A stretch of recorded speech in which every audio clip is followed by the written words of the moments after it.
Hi, folks. Today, I'd like to talk about the landscape of software abstractions.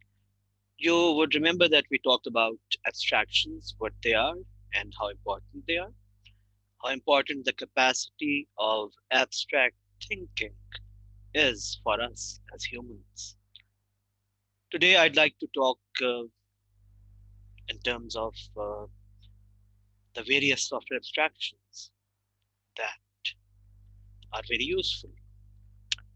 All right, so I'd just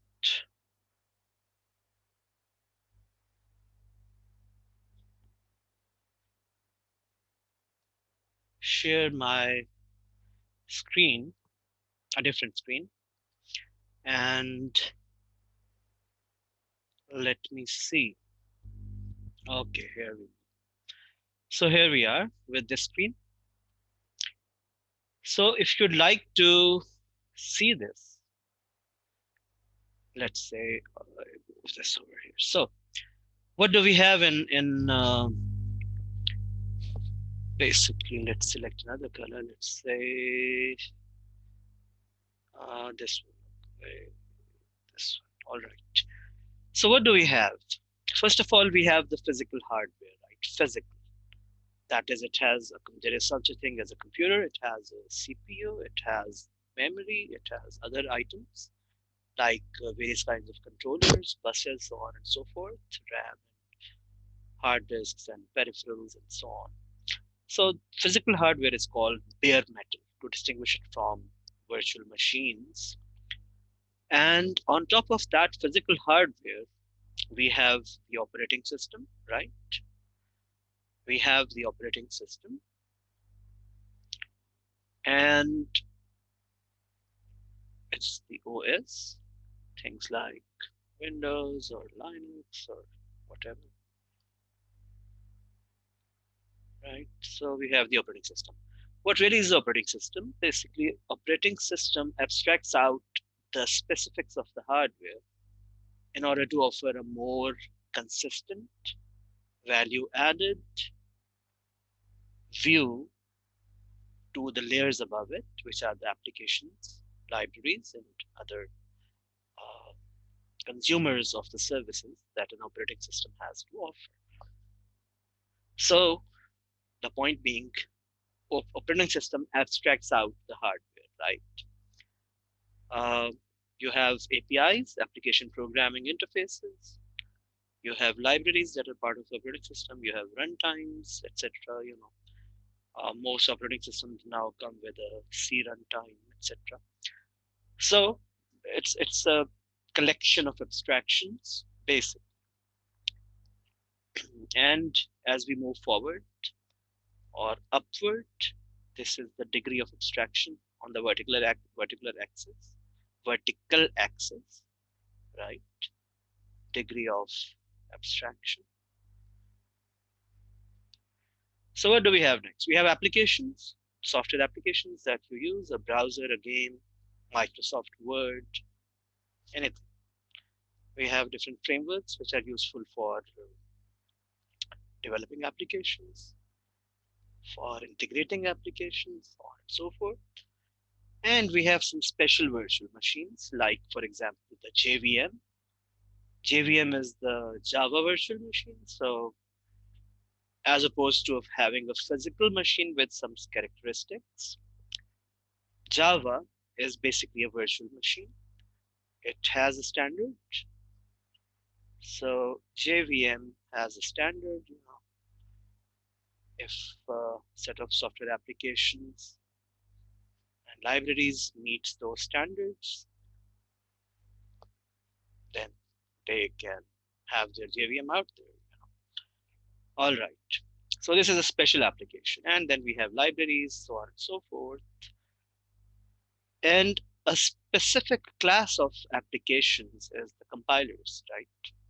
So compilers are applications which transform software written in one language to software written in other languages. Typical as The typical case is that compiler transforms something written in a higher generation language like C, C++, etc., into that which is a lower, uh, you know, a lower layer, so to say, close to the machine. It could be machine language, it could be assembly, it could be anything, and it could be uh, the IL in .NET or bytecode in Java, so on and so forth. So a affords, uh, compiler basically gives us a source language which we can work with, right? A source language that the compiler understands and transforms it to some target language. That is essentially the job of a compiler and associated other software like linkers and so on. So it applies transformation. Why is that useful? Because the source language is itself a higher, more often than not, it is a higher level of abstraction, right? So you want to write something like a program that writes the table of two. This is an example. It's considerably easier to do this in C as opposed to do this in assembly or to do this in uh, machine code, machine language in terms of the instruction set uh, broken down further, right? So it is higher level languages are more expressive typically.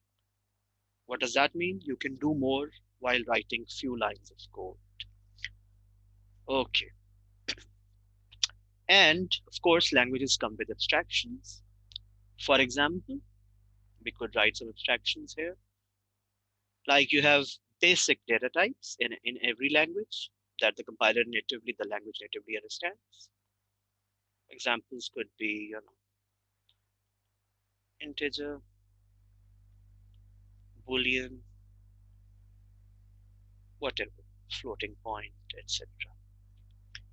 And then you can make your own abstractions too as application programmers. You could make things like, let's say, if we write over here, further abstractions, you could make different data structures, the standardized ones, well-studied ones like stack, queues, etc. And you can make whatever data structure you want, right? A data structure is another abstraction, right? It's an abstract data type. Okay, so let's move on further. So then you have the application programs, which is something which does something that you want done, right? So Microsoft Word, for example, is a word processor. Microsoft Excel is a spreadsheet or any program, whatever. Or there could be some game XYZ. Now, the interesting part is that you could think of such application programs as kinds of machines too. And if you take this view over here, we see that Microsoft Word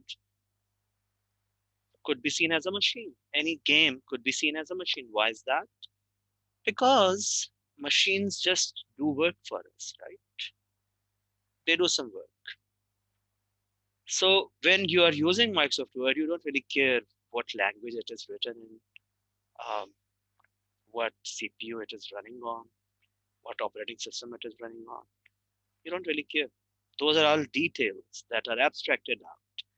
For all that you care at that moment is that Microsoft Word or any other application program affords you a view, affords you some functionality, affords you the capability to get some work done.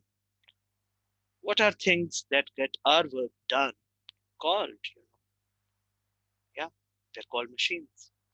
A car is a machine. A microwave is a machine. A physical computer over here is a machine. For all that I care, or you should care, Microsoft Word is a machine too.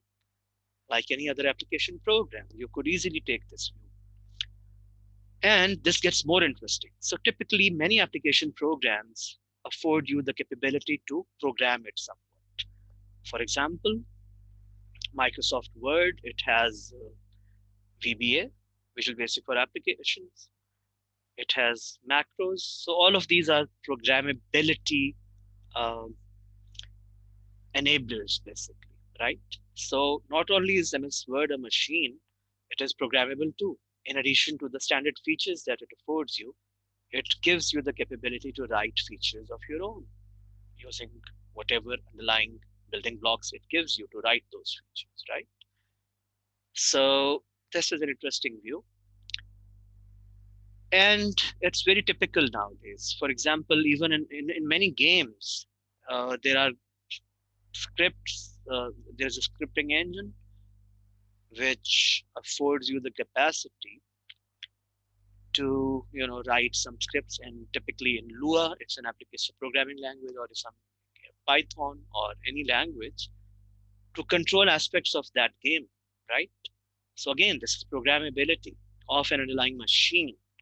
The machine happens to be the game XYZ, which happens to have been compiled, but all of that is abstracted out, which happens to run on an operating system, which happens to run on a physical hardware, but you don't care. As long as your interface is with this game alone, this is the machine you're talking to. This is the machine that is doing your work. This is the machine that is often programmable itself, right? So these are all abstractions stacked on top of each other. So this is the view which I want you to reflect on, to understand. On one hand, these abstractions have different degrees, physical to non-physical to abstract. You keep rising here. And on top of that, there is also degree of programmability in the non-physical abstract machines as well. So an operating system could be considered of as an abstract machine, like it is with applications, even a compiler, Microsoft Word. So these abstractions afford further programmability of their own, right? So this is what I wanted to talk about. And lastly, you have another class of applications which makes things very interesting, and that is a virtual machine. So think about things like VMware or VirtualBox or stuff like that, which basically, in a sense, if you have a virtual machine running here, thing like VMware or VirtualBox or similar things, then you can basically, in a sense, consider that as a replica of this underlying physical bare metal machine. And all the layers that we have talked about, all of these layers, the operating system, applications, compilers, application programs which are further programmable, all of these layers, you can then build on top of this virtual machine too, right?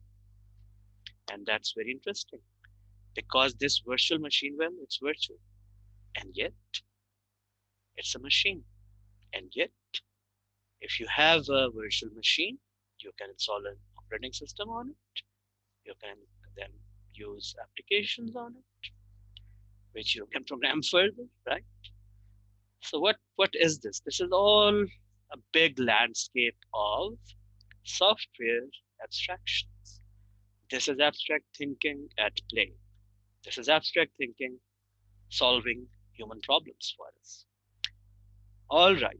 So with that, I'll end this. Thank you. I hope it was useful. Thank you for watching.